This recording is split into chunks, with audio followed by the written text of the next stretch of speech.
Hola, muy buenas tardes. En nombre de Librería Bonilla y de Edificia Editorial, les damos la bienvenida a esta presentación de Cocina Yucateca de Carlos Martín Briceño. Para esta ocasión contaremos con la presencia del autor, Carlos Martín Briceño, de Ana Clavel, de Beatriz Espejo y de Marcel Fernández, que es el editor de Edificia Editorial, en papel de moderador. Bienvenidos. Gracias, Manuel. Primero, muchas gracias a todos ustedes por haber asistido a esta presentación de un libro de cocina yucateca de Carlos Martín Briceño, a esto que parece que está en vías de extinción, que son las presentaciones de libros.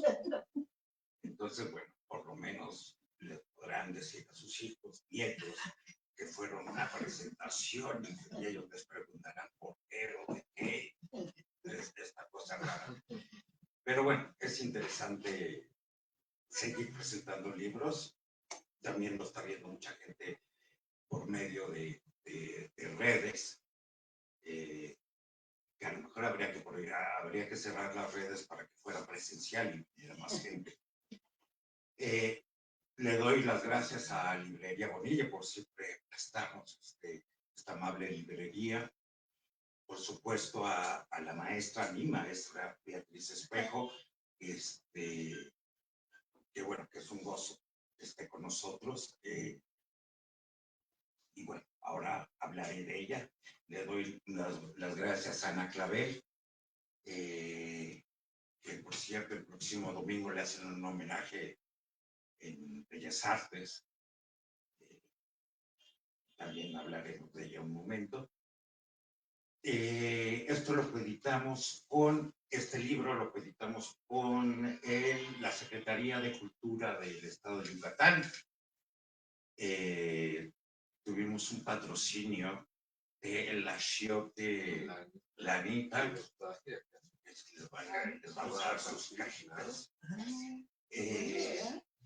Y bueno, y este es un proyecto bueno, no un proyecto, ya una obra de Carlos Martín Briceño, el cual ha publicado, bueno, él es cuentista básicamente, pero ha publicado libros de ensayo, novela, etcétera.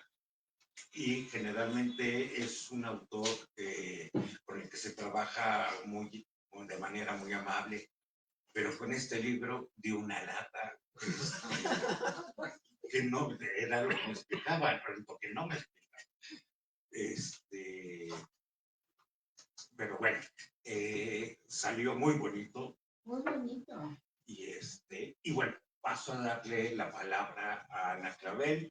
Ana Clavel es primero mujer, madre, esas cosas bonitas que se dicen, y bueno, según en la época patriarcal, pues es otra época que vivimos en el siglo pasado. El crítico literario Ignacio Trejo Fuentes le dijo en alguna ocasión que escribía como hombre. Era el mayor elogio. Que era el mayor elogio que se podía tener, ¿no? De una mujer. Claro. Pero bueno, esas eran las épocas patriarcales. La hora de bromas fuera, bromas, después me van a acusar de la obra prolífica de Ana, que fue la primera autora comercial que yo conocí, o sea, publicaba en Alfaguara, en estas editoriales grandes. Ahora no me parece tan bueno, pero en aquel entonces era muy apantallante.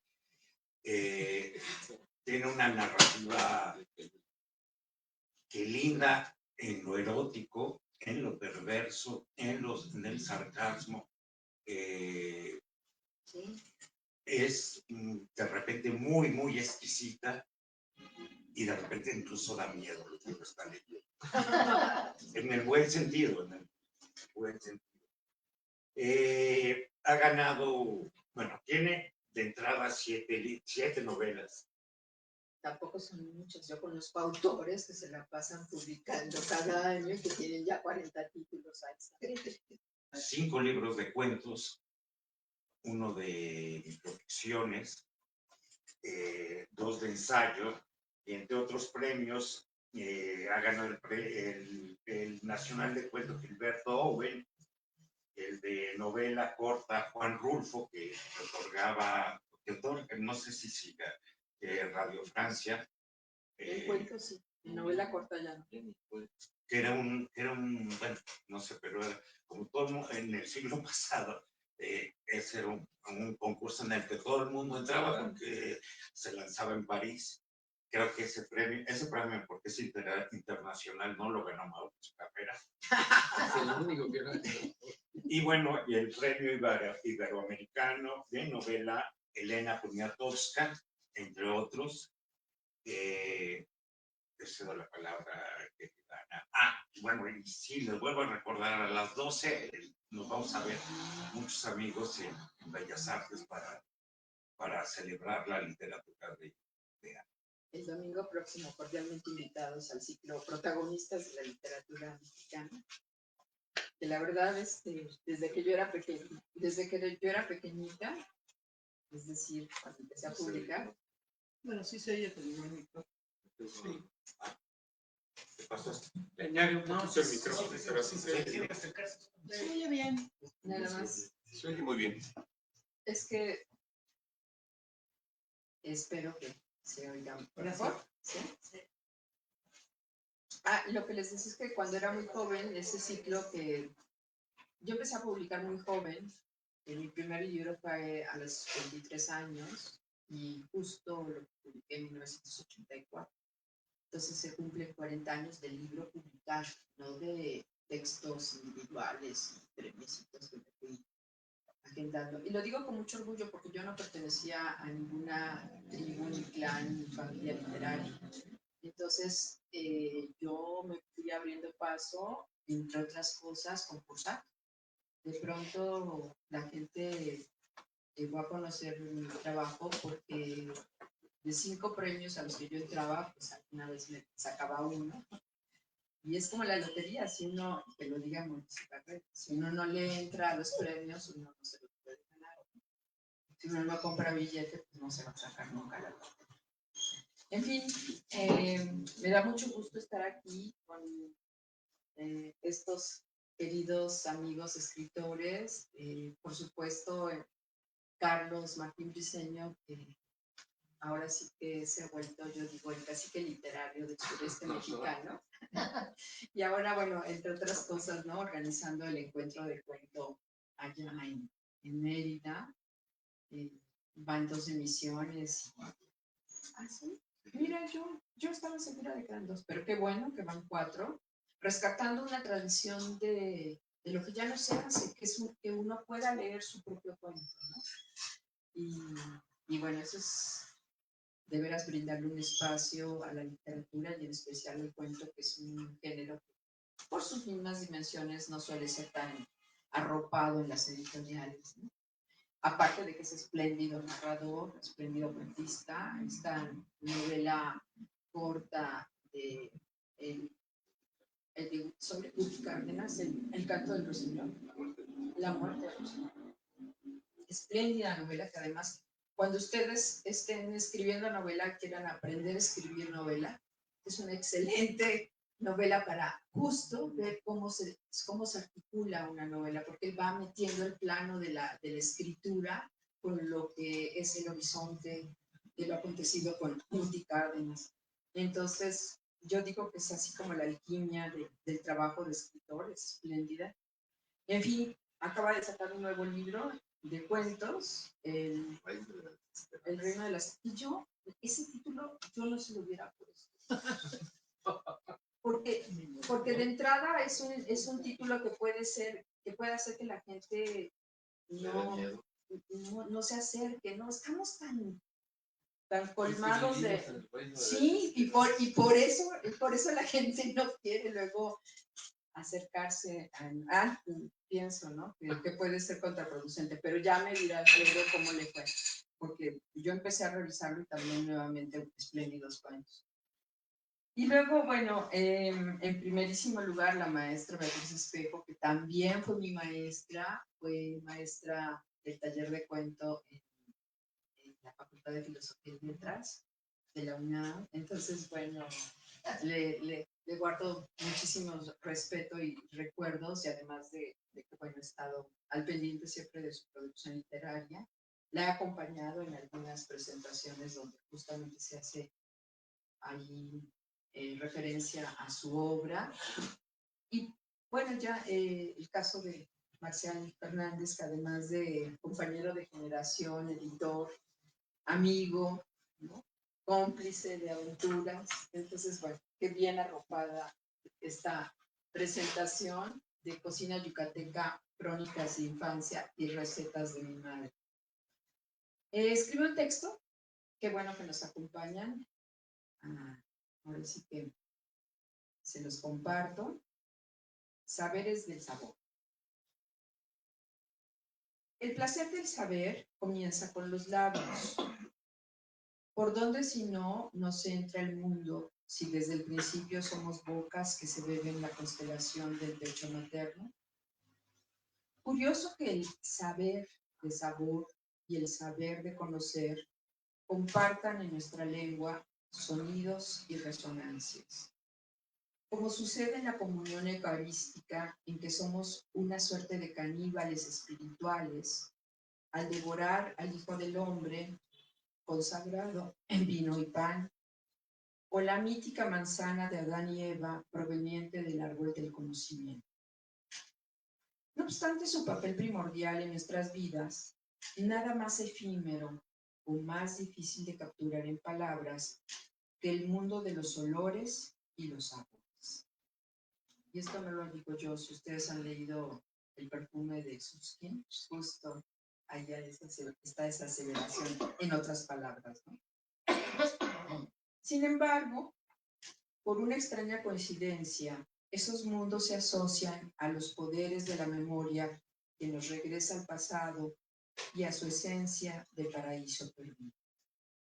Dice Marcel Proust en su obra monumental: cuando ya nada subsiste de un pasado antiguo, cuando han muerto los seres y se han derrumbado las cosas, solos, más frágiles, más vivos, más inmateriales, más persistentes y más fieles que nunca, el olor y el sabor perduran mucho más y recuerdan y aguardan y esperan sobre las ruinas de todo y soportan sin doblegarse en su impalpable gotita el edificio enorme del recuerdo. Se la sabe de memoria. Y es que después la cita a propósito de la cochinita pibil, es maravillosa la manera en que la adapta esta cita de Proust. Así, el santo olor de la panadería nos devuelve a la idílica magia de la suave y personalísima patria que cada uno de nosotros lleva dentro. Un resabio o sabor puede desencadenar el caudal de memorias olvidadas de nuestra particular historia, como lo sabía Julio Cortázar al afirmar: cada memoria enamorada guarda sus magdalenas. Claro, eso es una referencia astronómica, ¿no? Las magdalenas que se deshacen en la boca en el té. En la hermosa y cuidada edición de Cocina Yucateca, Crónicas de Infancia y Recetas de mi madre, Carlos Martín Briceño se da a la tarea de recuperar los tesoros del sabor de su niñez en un festín de memorias personales y saberes culinarios de su región de origen, el sureste mexicano. Es un homenaje a la gastronomía yucateca, pero también a su madre, doña María del Carmen Briceño Bernés, que con amorosas manos confeccionaba los platillos diarios de fin de semana y de fiesta. Es también una celebración a la experiencia del niño y adolescente que fue el propio autor, que se abría al aprendizaje del mundo a través del hambre. Un hambre que poco después También se alimentaría de los libros, el mundo de la imaginación y la literatura. Pero en el principio no fue el verbo, sino el saber a través del sabor. Una gama de sabores muy peculiares, por cierto, dulces y salados, astringentes, picantes, chispeantes, intensos, elaborados, siempre exquisitos y sabrosos. No en balde la comida yucateca se ha abierto un lugar cada vez más reconocido en la gastronomía mundial. Mezcla de tradiciones y saberes, ahí están los sedimentos prehispánicos en los modos de cocción y los ingredientes y viandas empleadas, como también la sazón criolla y mestiza de guisos, condimentos y salsas. Las recetas aquí incluidas intercalan crónicas variopintas surgidas de historias familiares, anécdotas legendarias, resabios de una ciudad de Mérida en la década de 1970 que se abría a la modernidad sin perder su esencia prístina y blanca.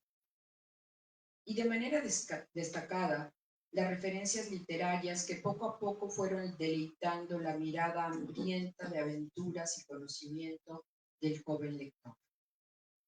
Así nos enteramos del origen etimológico de los aclamados papazules, cuyo significado es la elegancia misma de la salsa de pepita que los adereza.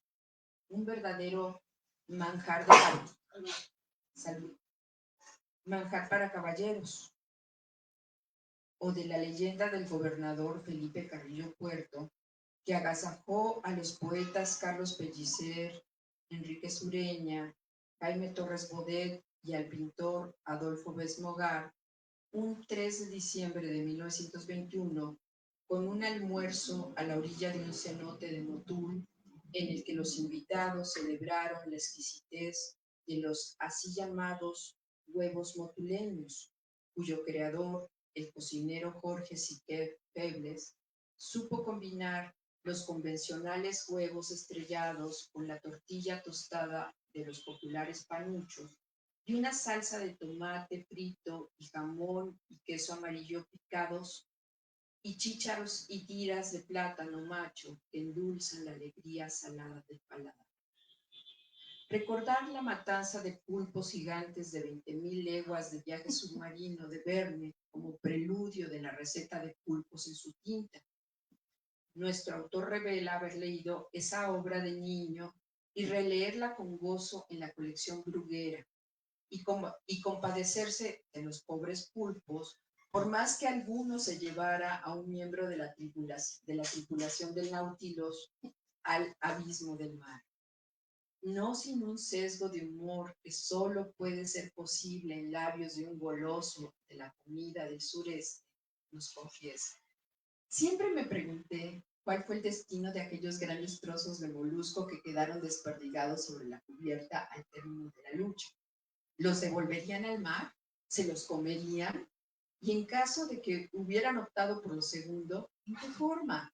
¿En ceviche, a la marinera, en su tinta, al estilo campechano, como solía preparar el pulpo mi madre para ocasiones especiales? Imagínense elucubrar eso después de leer La matanza de pulpos en 20.000 leguas de viaje submarino. Así nos enteramos de un nombre tan dulce como vaporcitos para un tamal sui generis. Yo todavía no lo he probado. O el llamado, les digo que es pura suculencia este libro. O el llamado brazo de reina, platillo suculento que nos hace paladear la imaginación incluso antes de llevarlo a la boca. O de las consonancias de significado y circunstancia con la salsa picante Xnepec, que alude en su origen etimológico a nariz de perro, es decir, una nariz húmeda, tal y como queda la nuestra, perlada de sudor, después de probar esa ríspida y deliciosa salsa. Otra excelencia que es característica de la zona es la afamada sopa de lima, celebrada por el mismísimo Borges durante su viaje a Yucatán en 1981, según nos refiere el autor, o el mondongo ministro, de regusto fuerte y textura chiclosa, a base de panza de res, un placer pecaminoso para estómagos bragados, cuyo gusto compartiría, nos dice Martín Briceño, que lo pedía desde niño para sus cumpleaños, el personaje de Leopold Bloom, el protagonista del Ulises de Joyce, quien, comillas, comía con deleite los órganos interiores de bestias y aves, le gustaba la sopa espesa de menudillos, las mollejas de sabor a nuez, el corazón relleno asado, las tajadas de hígado rebozadas con migas de corteza, las huevas de bacalao fritas. Sobre todo, le gustaban los riñones de cordero a la parrilla, que daban a su paladar un sutil sabor de orina levemente olorosa. Es de la misma familia, ¿verdad? De ese modo, entre recuerdos y evocaciones de otra época, se extienden en la mesa de la imaginación salbutes y pan de cazón, el sustancioso frijol con puerco, el alcaparrado, platillo predilecto del padre del autor, caldoso, aromático y exótico, como el sabor de las alcaparras y el vino jerez que lo caracterizan, de ahí que se llama alcaparrado. También se despliega el pok chuk de Tikul con sus tiras de lomito de cerdo marinado en salsa agria y asado a las brasas, que acompañado de una fresca horchata de arroz o de una helada cerveza Elodia, para mejores señas, es el regalado premio después de un recorrido solariego por los sitios arqueológicos de Uxmal y Cabán. En este recetario con las fórmulas de una gula pantagruélica que ha encontrado en la comida yucateca una de las formas de degustar el paraíso, se dan cita, por supuesto, la cochinita pibil enterrada, el chirmole o relleno negro, el chocolomo, los mugipollos, el queso relleno, nombres tan sugerentes unos como enigmáticos otros, que además, con las sencillas descripciones y secretos maternos de su preparación, se antojan fáciles de hacer y nos invitan a probarnos como cocineros experimentales. No sé cuáles serían los resultados, pero de veras se antoja practicarlos, ¿no? Las recetas. Y así, a hitos de ese placer que resulta de comer y devorar, terminamos reconciliados con el mundo y con nosotros mismos, satisfechos por el momento hasta que un nuevo platillo de la majestuosa comida yucateca nos despierte los apetitos de nuevo. Como sucede con este libro de memoria gastronómica y gula casi lujuriosa, que uno termina y vuelve a hojear para degustar platillos con la imaginación. Yo, que soy fanática de los sándwiches, solo eché de menos el sandwichón, otro manjar de la región que aún no tengo el gusto de conocer, pero con el que me topé en internet al investigar y escribir estas notas. Así que, Carlos, en la siguiente edición, porque la habrá seguramente, espero esa receta especial del tesoro de secretos culinarios de tu señora madre. Cocina yucateca, crónicas de infancia y recetas de mi madre, es un libro que nos hace salivar, paladear y saber cuán cerca tenemos el paraíso de nuestros labios. Gracias.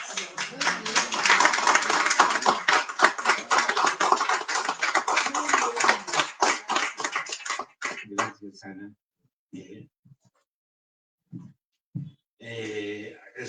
Es para Carlos. Ay, para mí un honor que la maestra esté con nosotros. Ha sido maestra de varias generaciones de escritores. Yo le debo prácticamente, si tengo alguna virtud en lo que escribo, es gracias a la maestra. Los defectos ya van por mi parte. Tiene un currículo muy largo. Voy a nomás mencionar sus premios. Ganó el Nacional del Periodismo en el 83, el Premio Magda Donato en el 87, el Premio Bellas Artes de Narrativa Colima para obra publicada en el 93, el San Luis Potosí de Cuento en el 96, en el 2009 le dieron la medalla de oro de Bellas Artes por sus 50 años de creación literaria, de creadora, de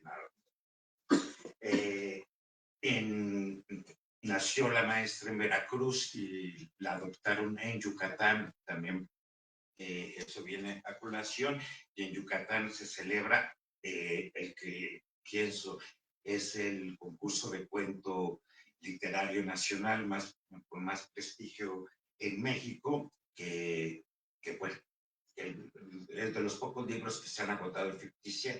El primer tomo se agotó, de hecho yo tengo un ejemplar. Y el segundo tomo lo sacamos hace dos años o más o menos. Y el premio se llama Beatriz Espejo, por eso, justamente porque los yucatecos. Un premio que yo no sabía, o si fue un momento, pero lo bajé de este monstruo que es Internet, que puede ser fake, porque no me había enterado, es que parece ser que hay un premio estatal de cuento Beatriz Espejo en Tlaxcala. Yo creo que ya no. De ese no me enteré, pero bueno. En 2018 recibió el Premio Bellas Artes de Literatura Inés Arredondo. Y en 2023 el Premio Nacional de Arte y Literatura en campo de lingüística y literatura. Tiene 10 libros de narrativa. Es una de las mejores, si no es que la mejor cuentista que hay en México. Tiene 13 libros de ensayo. Incluso ha escrito un par de libros para niños. Y bueno, sobra con que tecleen, se meten en internet, van a encontrar cualquier cantidad de títulos que, por ejemplo, en el Fondo de Cultura Económica tiene cierta obra reunida. Hay muchos libros que se pueden conseguir por aquí y por allá.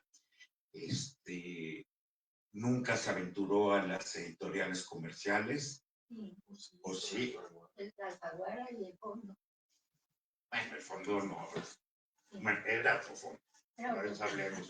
Primero era el fondo. Entremos en detalles. En detalles ya era más. la Alfaguara también. Qué bueno que fracasamos ahí. No es cierto. No, sí, qué bueno, porque bueno, la maestra es una maestra para escritores. Me refiero a su literatura.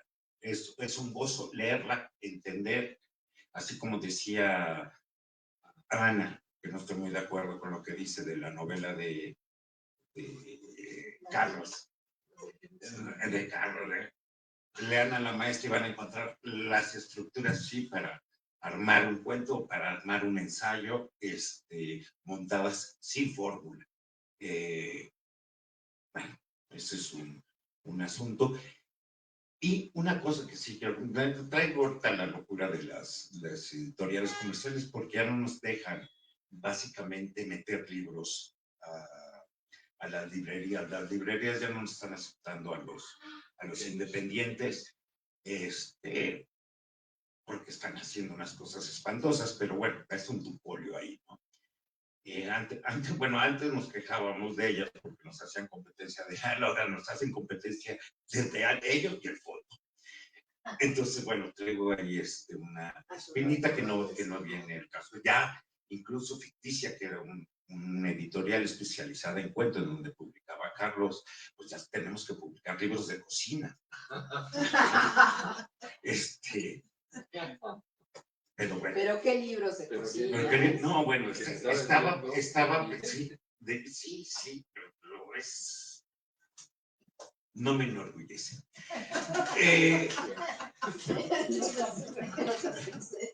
Pero bueno, ya le voy a dar la palabra a la maestra Beatriz Espejo.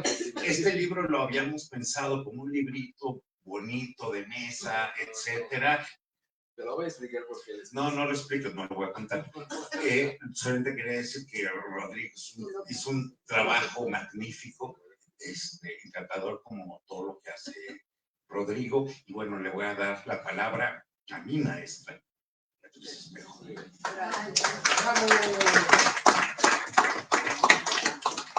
Pues, debo decir que después del texto de Ana, ya tengo muy pocas cosas que añadir a él.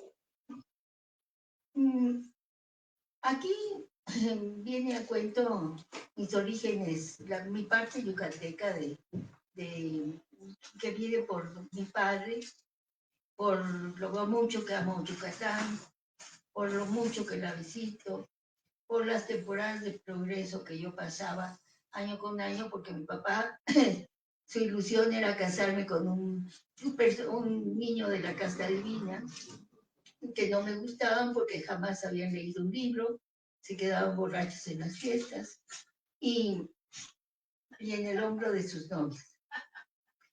Entonces, cada vez que regresaba yo de esos viajes, que me compraban ropas y me daban anillos y no sé qué, siempre me preguntaban cómo me había ido. Y yo lo único que les contestaba es que en lugar de pescar un novio, había pescado un nuevo platillo de la comida yucateca. Porque les debo decir, ya que Ana habló tanto del libro, que de mi casa, de la verja para adentro, vivíamos en un feudo yucateco. Y las comidas que se daban, un día sí y otro también, eran las que aquí se apunta en este libro. Carlos le rinde un homenaje muy constante a su mamá, a su tía Ligia, cuyo nombre me resulta un poco interrogante de cómo en Yucatán hay muchas Ligias y en ninguna parte de México también, fíjense. Es un nombre de origen romano, yo me acuerdo que entre los romanos se usaba mucho, pero en otros estados de la República no. Además de que le rinde homenaje a su mamá, empieza a... Ya me contagiaste. Empieza a buscar casi en cada capítulo los autores de su preferencia, los que se ocupan de la comida.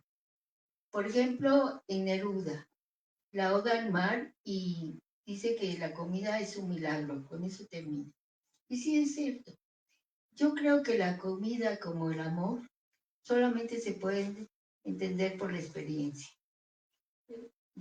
La comida, el amor y la muerte. Porque no hay otra manera de llegar a ellos. En cada parte de cada...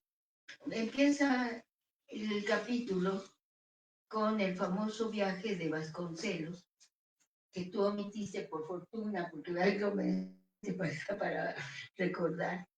Que era un viaje que Carrillo Puerto, que por cierto en mi casa del estado yucateco era un nombre prohibido porque le quitó a mi abuelo una hacienda que se llamaba Tecash, cerca por cierto de Motul, de Ticul. Sí, perdón. Pues fue el primer gobernante socialista del país, ¿no? Y organizó un desayuno en el que invitó a Carlos Pellicer a Roberto Montenegro, a Vasconcelos, que era el que recién habían nombrado secretario de Educación Pública, a Diego Rivera y a Fito Besmogar. Sí, ese sí no lo tenía yo anotado, porque aparte de este incidente, se cuenta en varios lados con distintos personajes. Lo que no sabía yo, Carlos, que nos cuentes luego, es que dices que se ofrecía el desayuno a la orilla de un cenote. Más que a la orilla, el cenote de Motul. Los cenotes en Yucatán de diversas maneras. A ver. Es que los cenotes en Yucatán son de buenas noches. Son de diversas formas. Hay cenotes abiertos, cenotes que uno tiene que bajar para encontrarlo, y hay otros que son semiabiertos. El de Motul específicamente es un cenote donde hay que bajar unas escaleras, hoy escaleras falsas, pues, pero en su época había que bajarlas, y ya que uno entraba, era posible ver el agua del cenote, pero era un espacio donde cuentan que Felipe Carrillo Puerto lo utilizaba como área de comida. Hoy uno puede bajar ese cenote y sí, ciertamente, hoy está mucho más moderno, ¿no? Pero en esa época decían que a él le gustaba eso porque era como un mística la comida y solía hacer reuniones ahí. Sí. Cuando inventaron los huevos motuleños, inventaron también una sopa socialista. Que esa no se sirvió allá. Esa no se sirvió allá. Se servía en mi casa. ¿Cómo era esa sopa? Era remolacha y caldo de pollo. Roja. Exactamente. Muy sabrosa, por cierto. Una cosa interesante es como Carlos, que es un autor culto, empieza a evocar en cada parte de su libro a distintos autores. Por ejemplo, yo no sé si sea cierto eso de que Borges, totalmente cierto. Bueno, a Yucatán, eso sí, pero de que lo llevaron a comer comida de Yucatán. Sí, realmente lo más interesante de esa visita de Borges es que María Kodama decía que él era vegetariano y que no podía comer eso. Y él comió no solamente la sopa de lima, que lleva pollo deshebrado, sino también carne de venado. Sí, de venado, eso sí. Eso. Ahora, tú, ahí te reprocho una palabra, dices, su queridísima María Kodama. Parece que no. Yo sí la conocí en un congreso de escritores que se celebró en Nueva York y la traté durante un desayuno que ella me invitó. Era la mujer más antipática que se pueden ustedes imaginar. Antipática y fea. Con todas las viudas. No, no, tú no eres viuda de escritora. Al contrario, Emanuel es viudo de una escritora. ¿Emanuel? Viuda de escritores. Tú no eres viuda. Bueno, Tú eres escritora. Bueno, no, Emanuel era un crítico magnífico, pero la creadora, la escritora eras tú. Pues, yo no sé, mira. No quiero hablar ahorita de las excelencias de Manuel, pero era uno de los gentes más interesantes, agudos, graciosos, brillantes que he conocido. Por eso desde que murió hace 10 años no volví a tener otra relación, aunque hace 10 años una cosa se me presentó. Pero comparado con Emanuel, el supuesto amigo, pues era muy tonto. La verdad. No lo igualaba en nada y decidí no perder mi tiempo y dedicarme a escribir. Pues María Kodama, fíjense que, por ejemplo, el día que me invitó a comer, me invitó a desayunar, no a comer. Y yo creí que como estábamos en la Universidad de Nueva York, iba a escoger un lugarcito bonito así de los que hay en la Quinta Avenida. Pero era tan avara que decidió que desayunáramos en la misma universidad que venía gratuitamente en el Congreso. Eso lo consigné hace poquito, por eso lo tengo muy claro en la memoria, en un libro de autobiográfico que estoy escribiendo. Cuando estábamos desayunando, le pregunté por qué había enterrado a Borges en Suiza y no en la Recoleta. Y me contestó, porque la odiaba. ¿Y cómo te llevabas con Adolfo Bioy Casares y con Silvino Campo? Muy mal, porque odiaban a mi marido. Cuando que eran amigos íntimos y durante mucho tiempo comieron una vez por la semana. Y luego le dije, ¿por qué no? ¿Por qué despediste a la muchacha, la empleada, que durante muchos años fue muy bien, fui a ir con Borges? Ah, porque conmigo fue muy grosera. Dice, pero mira, Beatriz, esto ya se parece a un interrogatorio de la Santa Inquisición. Dice, así que hablemos de otra cosa. En ese momento decidí cambiar el curso de la conversación. Salimos a la Quinta Avenida y en todas las tiendas de japoneses que se iba encontrando, se compraba vestidos de $2,000, sacos de 700, etcétera, que yo nada más con verlos dejaba las etiquetas porque resultaban imposibles de pagar. Al poco tiempo murió esta mujer, hace poco, hace como un año creo, y debe de haber muerto muy rica. ¿Pero de qué sirve? Ser avaro. Yo pienso que ese es uno de las muchas errores que cometemos los seres humanos. Aparte de que a Borges le gustó Borges no era un gran gourmet. Por ejemplo, cuando lo invitaron a Austin, dijo, yo sé que se come muy bien, aquí se come muy bien la sopa de tomate, de lata, ¿no? O sea que... Estaba hablando ¿Cómo? de Warhol, estaba hablando de Warhol, del cuadro de Warhol. Pues sí. Habla, por cierto, de Marcel Proust, claro, se refiere a él y a su célebre cita de la margarita, que como dijo Ana, se disuelve en té. Y habla de Neruda, ya lo dije, del inspector Pepe Carvalho, de Vázquez Montalbán. Y es decir, va jugando a recordar lo que para él representó cada platillo, desde su infancia hasta su adolescencia, después hasta su edad adulta, y lo va enhebrando o trenzando, como ustedes quieran decir, con los autores de su predilección, a los que ha leído y que le han gustado. ¿Cómo? La Navidad de las Montañas, ¿sí? Bueno, entonces, fíjense, por ejemplo, cuando habla del relleno, no del relleno, sino del frijol con puerco. Yo me acuerdo que una vez invité eso se servía antes los lunes en Yucatán.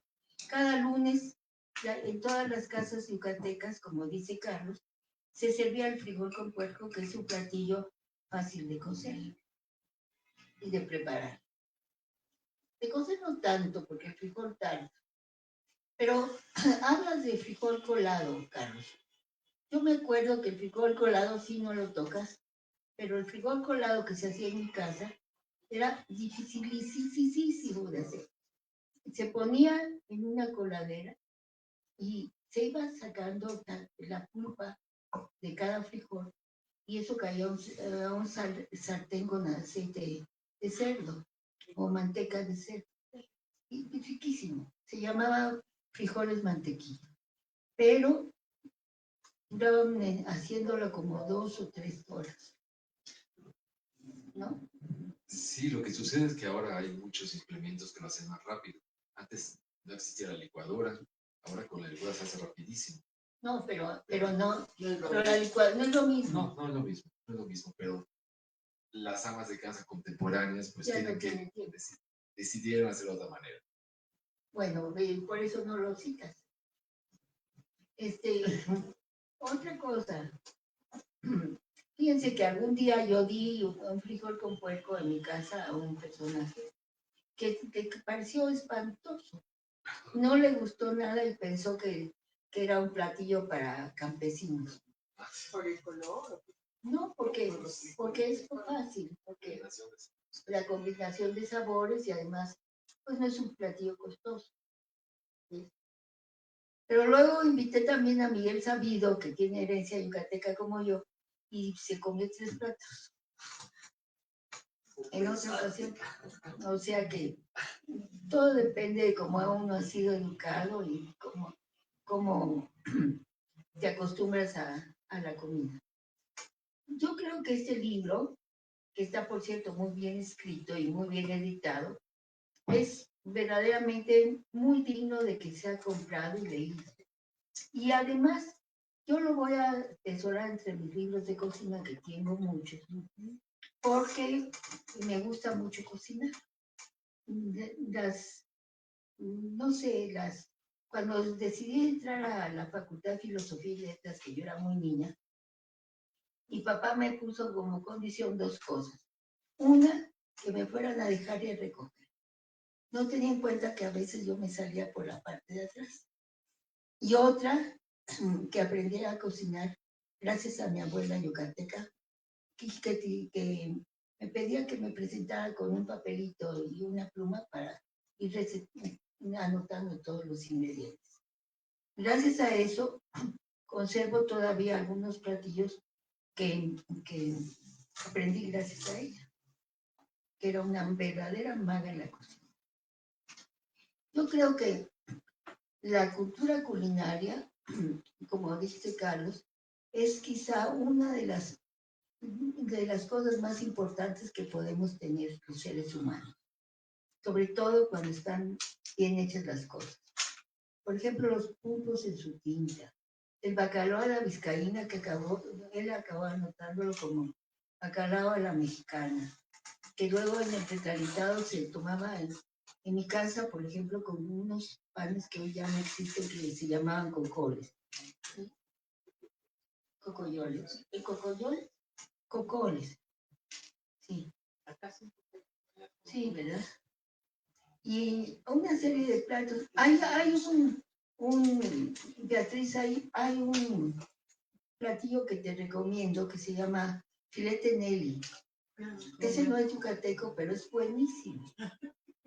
Bueno, Ayer, lo estilan allí. ¿eh? No, pero leí la receta y debe ser exquisito. Es más, ayer tuve invitados a comer, por eso estoy muy cansada. Y pensé darles ese filete, pero resulta que una pieza de filete de este tamañito te cuesta más de 500 pesos. Así que cambié el menú. No, tampoco. Moros con cristianos no son yucatecos. Los moros con cristianos son más bien cubanos, ¿no? Sí, por eso digo que no sea. El brazo de reina. Y miren, otro recuerdo precioso de mi infancia son los papazules que según Carlos le gustaban a Rosario Castellano. Yo me acuerdo que cuando los comía de niña, me encantaban, me siguen encantando. Pero mi abuelo, Antonio, yucateco él, me decía, cómelos despacito, saborea. Porque según él, quería decir brazo de rey, comida de reyes. Zul es caballero. Manjar de caballero, exacto. Bueno, se equivocaba, pero por allí estaba. Por allí estaba el asunto. Bueno, pues no solamente después del texto magnífico que nos leyó Ana, ni de estar aquí con 2 de mis alumnos favoritos, yo no sé si coincidieron en la misma, ¿no? Pero yo me acuerdo que Ana, desde que apuntó unas cosas en el pizarrón, me di cuenta que allí había una escritora. Y de Marcial me siento sumamente orgullosa porque ha destacado como un editor y un cuentista notable. Yo, una de las cosas que lamento del cuento Beatriz Espejo es no haberlo premiado a él, sino haber escogido un cuento que tenía mucho menor valía y era mucho menos importante. Pero acuérdense que en esto de los premios siempre hay 3 jurados y los otros 2 escogieron otro que no era el mío. Bueno, lo único que me resta es darles las gracias por su presencia y recomendarles que compren este libro. Muchas gracias.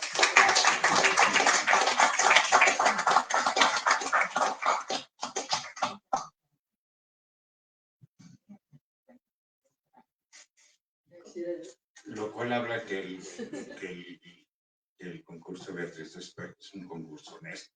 Nada me hubiera costado mandarle una cartita a la maestra y decir, ay, Pero tu concurso cuento que es muy llega, ¿no, bonito. Mauricio?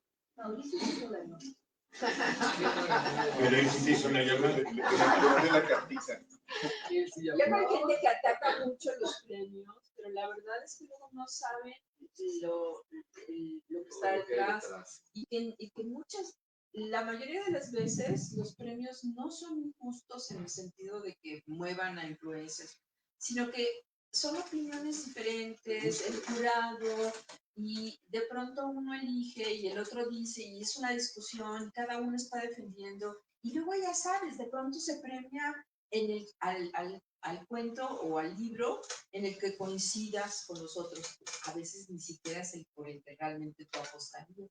En fin, son unos intríngulis que la gente de pronto tilda de que siempre están viciados y amañados, y la verdad no tienen idea de lo que está en juego en un premio, ¿no? Acabamos de hacer premios de un jurado Acabamos de ser, sí. con Mónica Lavín, que hace la introducción del libro de Carlos. Sí. Y bueno, después de pelearnos arduamente durante media hora, pasamos a comer bastante rico. Al carnal. Oye, al que ordenaste, ahí está un momento. Oye, yo quisiera que volvieras a competir. Si el premio Ahora sí se lo va a dar. Bueno, estamos aquí para presentar el libro de cocina yucateca, Crónicas de Francia y recetas de mi madre, de Carlos Martín Briceño. Carlos Martín Briceño es en la actualidad el mejor escritor, el mejor cuentista vivo que hay en Yucatán, que vive en Yucatán. Por si no, que vive en México. Vamos a cortarlo porque si no se va a enojar a Agustín Monreal, claro. etcétera, etcétera. Es un gran cuentista, es un buen novelista, es un buen ensayista. Su familia, sin duda alguna, es una de las grandes animadoras de la cultura en Yucatán, de la alta cultura. Esposa, hijos, porque ya los puso a chambear también, hermanas, hermanos, etcétera. Es gente educada, dedicada a la cultura. Carlos, sin temor a equivocarme, es sí el autor de literatura que más vende en Yucatán y fuera de él. Y bueno, y nos las pasamos bien cada vez que vamos a Yucatán y cada vez que viene a México, y de estos platos que presenta, yo comí con tu tía Ligia, con tu madre, Precisamente eso para el Lima, ¿no? no los hizo el queso redondo, Ah, El eso relleno. el relleno. Eso, ¿sabes cómo se hace? Ahí está la receta, pero parece tan sencilla. Es dificilísimo. Para que vean, ahí sí he fracasado varias veces. Se oye. ¿Se oye? No, pero en la grabación. En las redes. Para hacer el queso relleno, tiene uno que comprar, como dicen en Yucatán, una bola de queso holandés, que también tiene su leyenda detrás. Entonces, se hace una especie de triángulo arriba y poco a poco con una cuchara se va huecando la calavera hasta que queda una capa más o menos como de 1 centímetro. Después se cuece en baño María con un trapito muy delgado y se hace un relleno muy complicado, muy lleno de muchas cosas. Tú lo sabes hacer. Picadillo con- Picadillo con un montón de ingredientes. Y el chiste es que cuando uno lo saca de la cocción, lo puedes partir en rebanadas y así lo sirve. Es completamente difícil que eso ocurra. A mí una vez me quedó duro, otra vez se aplastó y ya ahí desistí. Y ahora he comido queso relleno, pero lo hacen de una manera muy simple. Lo hacen así como por rebanadas de queso y encima le ponen el picadillo y ya. y luego la salsa y el con.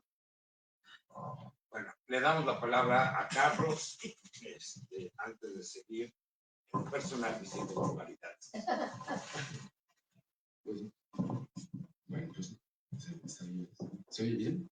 Sí. Pues muy buenas noches a todos. Gracias por estar acá esta noche, esta fría noche para mí. Que vengo de Yucatán. Uy, ayer estuvo peor. Bueno, yo tuve que usar calcetines dobles y pedir al hotel más sábanas, porque para mí estamos en un invierno terrible, ¿no? En Yucatán, de los 40 grados, venimos a los 20 de acá, entonces es terrible.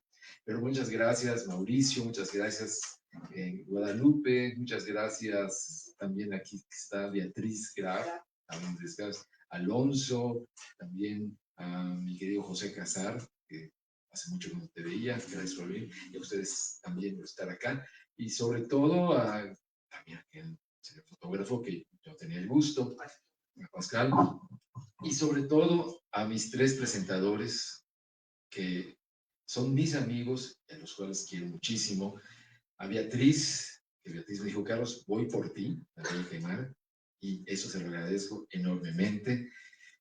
Beatriz para mí es una maestra, también tuve talleres con ella, no tuve el gusto de estar en la UNAM con ella, pero sí tomé talleres que ella daba en Mérida. Marcial ha sido mi editor durante muchos años, hemos editado 6 o 7 libros, tengo 7 libros en ficticia, también peleamos, hablamos, me dice, le contesto, y ustedes cuentan por qué dice eso del libro. Y Ana, pues Ana, también una gran amiga, he presentado varios de sus libros en México, en Mérida, en la Filey, y Ana me ha dado muchos consejos literarios y no literarios que he seguido, que no los voy a ahorita spoilear, y gracias a ella he obtenido algunas becas, algunas cosas que también no va a dar la vida para agradecer. Bueno, y bueno, este libro, Cocina Yucateca, Crónicas de Infancia y Recetas de mi Madre, es un libro para mí entrañable en todos los sentidos. Ya lo dijo Beatriz, es un libro que se ha dedicado a mi madre, a mi tía Ligia, y es un libro que rescata una autobiografía a través de la comida. Este libro lo hice en la época de la pandemia, un poquito antes que terminara, y empecé a escribir estos relatos, crónicas, cuentos, con el fin de rescatar un poco mi infancia y también era producto de un congreso que hacía Sara Potter Herrera, yucateca, y de repente hace congresos por todo México, Sara, o también en Estados Unidos, y a mí sí, invita a escritores, a investigadores, y cuando me invitaba a Sara, decía, bueno, ¿de qué voy a hablar? Porque los investigadores hacen investigaciones y luego las publican en revistas y obtienen puntos y hay una serie de leyendas sobre los congresos que se hacen con regularidad. Entonces yo recordé algunas leyendas que tenían que ver con la comida yucateca y el primero que hice fue el de los huevos motuleños, que ya Beatriz habló de ellos, también Ana un poco, en donde existe esta leyenda de que cuando Felipe Carrillo IV invita a todos estos personajes, esto sí ocurrió y es real, se sirven por primera vez huevos motuleños. Yo investigué y me di cuenta de que no era posible, porque el creador de ellos es sirio-libanés, hay muchos sirio-libaneses en el sureste, cuyo nieto era amigo de mi padre, el abuelo, pues, que fue el que los creó, tenía 11 años cuando se sirvió esta comida. Sin embargo, en el mismo texto yo hablo, que hice investigación, hablé con el cronista de Motul, y él me dice, Carlos, es una leyenda hermosa. Dijo, ¿qué importa? No tiene sentido. Me entrevisté incluso con la nieta de la bisnieta del creador de ellos, y también me dijo lo mismo, María José Siquef, amiga también mía, que es la dueña del restaurante Siquef, donde se sirven los huevos motuleños deliciosos, que los recomiendo siempre cuando me preguntan dónde comer huevos motuleños. Y ella me dijo, Carlos, ¿qué importa si él lo sirvió, mi abuelo no lo sirvió? Lo importante es que en todos lados se comenta que allí se sirvieron. Y yo, haciendo una referencia nada más, puse la escena posible. Pero es una escena que se le queda en la cabeza a la gente. Pues los huevos tuleños ciertamente son tan ricos y tan deliciosos que aguantan cualquier leyenda. Con el asunto del cenote y todo eso se vuelve Es una memorable. leyenda. Después hice el del chocolomo, también para un congreso de Sara Poterrera, y que tiene una historia también fabulosa. El chocolomo, que es una comida que cada vez menos se sirve en Yucatán regularmente, que solo se sirve en las fiestas, porque Yucatán tiene una gran tradición taurina. En ningún lado, en Marcial no me dejar mentir, se hacen más corridas al año que en el sureste, porque hay una tradición que tiene que ver con la religión. Asociaron las fiestas patronales, inteligentemente los franciscanos, asociaron con un recuerdo que tenían los mayas que se resistían a convertirse al catolicismo, en donde veneraban los venados que luego se iban a comer y los ponían en el centro del poblado. Entonces, de la misma manera, hoy los toros que se van a matar, el que se va a sacrificar, se pone en el centro del poblado, el día de la fiesta, para que luego se corte y se haga el chocolomo que la gente va a degustar. Es una comida, incluso la sangre, yo lo comento, se servía a los jóvenes. Yo tomé esa sangre cuando iba a Joctum, sí, porque era parte de la tradición para que tuvieras en el futuro hombría. Pero todo esto que es tan interesante, recuerdo que cuando leí en el Congreso de Sara, que venía gente de todas partes del mundo, se asombraban, pero ¿cómo van a hacer tantas cosas solamente por una corrida y todo? Y me di cuenta que la comida que se come en la península tiene tantas cosas y tanta interés histórico y no solamente tantas dificultades para ser preparadas que valía la pena indagar de muchas más. Y lo primero que hice fue recordar las que a mí más me gustaban, las que preparaba mi madre, las que preparaba mi tía Ligia, y dedicarles de alguna manera una historia a cada crónica. Pero no iba a estar completa, no iba a estar completa si no venían las recetas. Me acerqué a mi madre, que en ese entonces estaba como todo el mundo dentro de la casa, ahogados por la desesperación de la pandemia, y ella me dijo, sí, vamos a hacerlas. Con su puño y letra, porque ella no tiene computadora, redactó todas las recetas, iba yo cada domingo, las revisaba con ella, y formamos las que consideramos que eran más importantes, quizás no para la gastronomía yucateca, sino para nosotros como familia. Y allá se cuelan, por supuesto, el fideo con puerco, el queso relleno, los papazules y todos los que ella mencionó, Beatriz y Ana también. El resultado fue este libro que después, cuando se iba a publicar, la Secretaría de Cultura de Yucatán me pareció muy interesante para coeditarlo. El primero que pensé fue en Marcial, y Marcial lo quería publicar en un formato pequeño, un formato muy bonito, pero le dije, Marcial, nunca te he dicho que no haga nada en tus ediciones, que me parecen extraordinarias, pero en esta ocasión no lo acepto. Y no lo acepto porque creo que el libro no solo es para leer, es un libro para cocinar. Y entonces yo me imaginé a la pobre señora cocinando o al señor, entonces se le iba a cerrar el libro, iba a estar luchando con él y probablemente se iba a acabar dejando el libro y no haciendo la receta, porque no iba a poder manipularlo. El resultado es este libro que para mí es una belleza y, por cierto, quienes lo compran van a tener su achiote de lanita que está en mi mochila. Creo que fue un acierto, el libro quedó muy bonito, se está vendiendo mucho como un libro objeto también, mucha gente lo compra para regalar. Digo a Marcial que en las librerías de la península muchos turistas lo están comprando, no solo por la crónica, sino también porque tiene la receta, ¿no? Yo te quería preguntar, a propósito de que estamos hablando de la preciosa edición, Yo reconozco, o sea, aparte de todas las ilustraciones, ¿no? Como los libros de botánica de antes, ¿no? Dibujos. Entonces reconozco, por supuesto, la cebolla morada, la lima, el chile habanero, la hoja de la chaya, pero no supe El qué. achiote, es ¿Ese la es el semilla del achiote? achiote.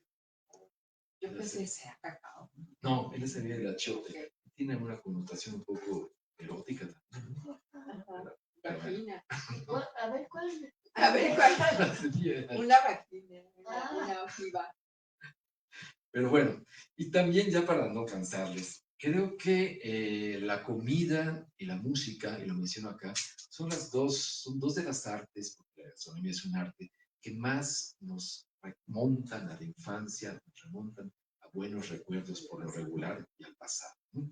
Son dos artes que cuando uno recuerda, por ejemplo, una música y dices, con esa música me enamoré, con esa música me desenamoré, recuerdas un viaje, recuerdas algún pasaje interesante de tu vida. Y lo mismo sucede con la comida. De repente sentimos un olor, un sabor que nos regresa. Marcel Proust no estaba equivocado, ¿no? Es un librote de más de 1000 páginas con el recuerdo de una Magdalena. Y Ratatouille, esta caricatura de Disney, también nos recuerda que una comida, un olor, nos puede regresar, nos puede hacer volver a momentos agradables de nuestra vida. Eso es lo que traté de hacer, una autobiografía a través de la comida, una manera de celebrar esta fabulosa manera de comer que tenemos y que se está perdiendo cada vez más. Y quien quiera hacer los platillos, de veras yo les digo que lo puede hacer con suma facilidad, están hechos por alguien que los cocinó siempre en su casa, nunca fuera. Y lo que me resulta extraordinario es que mucha gente me manda a través de las redes cómo le está quedando la comida. Esto me hace sentir muy bien. Y además están muy bien explicadas. Sí. Están muy fácilmente explicadas las recetas. Otra cosa que se me olvidó decir es que a medida como avanza el libro, Carlos habla de los cambios que se operan en la península. ¿Verdad? Sí. Recuerda las loncherías donde iba, que hoy están desaparecidas, las queserías, en fin, poco a poco va reconstruyendo su infancia y sus alrededores. Bueno, ya como debemos terminar, les voy a leer nada más el de la cochinita, que es muy corto también. Algunos textos son más largos que otros, ¿sí? Y pues para, como decía mi padre, para abrir boca. Cochinita pibil. Tuvo alguna vez mi padre un sencillo consultorio dental en Joctum, un pueblo ubicado a medio camino entre Mérida e Izamal, donde en un fin de semana se embolsaba el triple del dinero que ganaba de lunes a viernes en su moderna clínica de Mérida. De vez en cuando, pero especialmente en septiembre, época en que se llevaba a cabo la fiesta patronal en honor a San Miguel Arcángel, lo acompañábamos a pasar algún fin de semana a ese poblado. A mis 6 años, aquella visita era sinónimo de juegos mecánicos, corridas de toros, cine al aire libre y voladores, pero sobre todo de tacos y tortas de cochinita pibil enterrada, quiso que invariablemente encabezaba la lista de las diversas comidas del paseo. Nada más llegar, nos dirigíamos en familia al puesto callejero de Bertilo, un hombre rollizo, moreno, con el rostro surcado de arrugas, quien desde la madrugada instalaba frente al parque una mesa de madera con una vitrina donde resguardaba y mantenía libre de moscas el recipiente metálico que contenía su mercancía hirviente. El aroma fuerte de la carne atraía a las personas que se aglomeraban alrededor del puesto desde muy temprano. El dulce sabor de la horchata de arroz era el complemento ideal para acrecentar el placer del desayuno. Con ayuda de un cucharón metálico, un muchacho sacaba del refresco helado del interior de un vitrolero y lo vertía con destreza en los vasos transparentes de los clientes. Entonces a nadie se le pasaba por la cabeza que la cochinita pibil, platillo mestizo que fusiona las costumbres culinarias mayas con la versatilidad de la cocina española, con el correr de los años, iba a devenir tan célebre que sería incluida en los menús de los chefs más renombrados del mundo, ni que algunos de estos, sufragados por las poderosas plataformas televisivas del nuevo siglo, viajarían a la península para tratar de descifrar el secreto culinario que yace en las entrañas de los hornos de tierra yucatecos.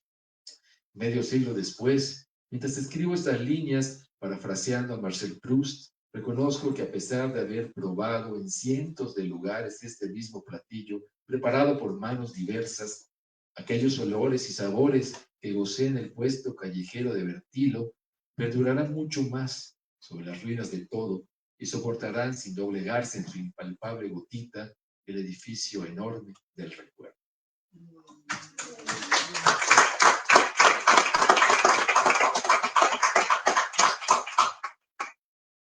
Con eso acabamos. No hay sesión de preguntas y respuestas porque los muchachos tienen que cerrar la librería.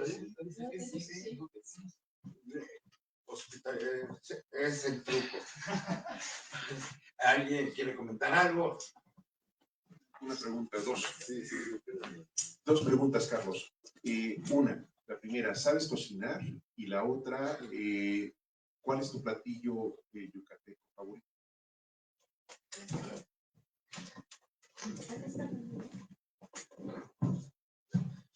Confieso, querido Mauricio, con cierta vergüenza, que no sé cocinar.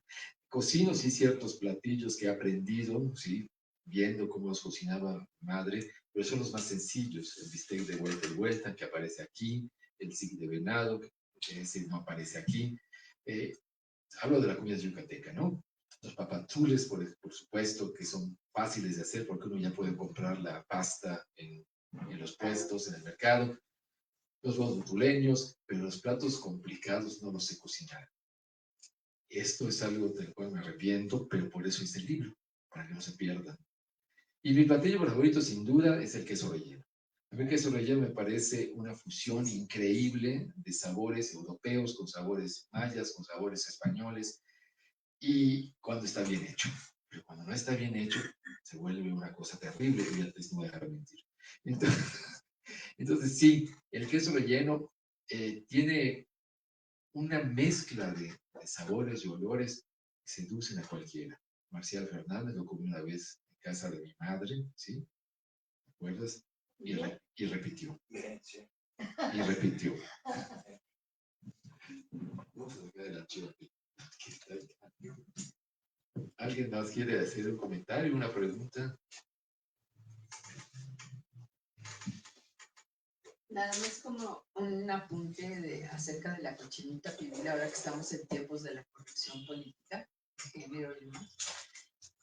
En algún momento allí en una comida salió la pregunta de por qué cochinita pibil y no cochinito pibil, ¿no? O puerquito, puerco pibil. Y entonces el asunto es que es tan dulce pensarlo cochinita. Yo no sé si por también la cosa de la maternidad, no sé, pero de pronto que pudiera ser allí una delicadeza de esa lectura que luego, de algo tan delicioso que no podía ser cochino, tenía que ser cochinita. En fin, eso es extra al asunto de la cochinita. Guadalupe, ¿tú querías? Sí, yo quería comentar, felicitarle, quiero felicitarles. Bueno, yo tuve la posibilidad, soy de Ciudad de México, de Azcapotzalco, de estudiar la maestría en antropología en la UADY, en la Facultad de Ciencias Antropológicas. Entonces, eso en 2010. Y actualmente estoy adscrita en un proyecto de investigación que se llama Vida y Cocinas, con la doctora Laura Elena Corona, que es de la antropología. Y a mí me parece que lo acabo de comprar, pero estaba así como tras de él y teniendo pues la posibilidad de estar presente. Y pues yo quiero decirte que este material tiene un gran valor, bueno, además de la literatura, la experiencia, lo que nos han compartido la maestra Beatriz, o sea, escucharle las anécdotas de ese Mérida, tiene un gran aporte porque en el trabajo de campo nos estamos enfrentando a esta parte de cómo recuperar las recetas y creo que en esa investigación de dar elementos sencillos, fáciles, ágiles también a nuestras interlocutoras. Este material me parece genial como para hacer esos trabajos de autorreconstrucción de una receta en espacios que son de espacios domésticos que son rápidos, que son multifacéticos, porque las mujeres y las investigadoras siempre estamos haciendo miles de cosas a la vez y hay poco tiempo, ¿no? A veces para ese escritorio, para sentarse, para reflexionar.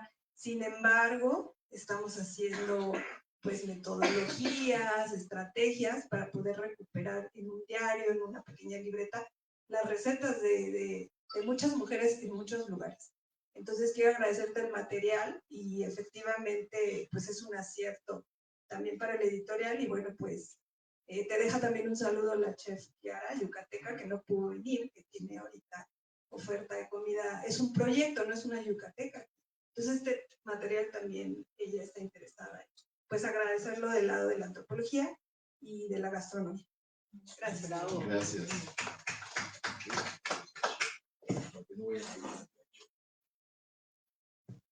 Dan, muchas gracias a todos por su presencia. Estuvo muy bonito. Muchas gracias. Intenten hacer las recetas. Sí. Oigan, vénganse para acá. Fíjate que acá se conseguía la vida, ¿eh? Yo me acuerdo de otras épocas de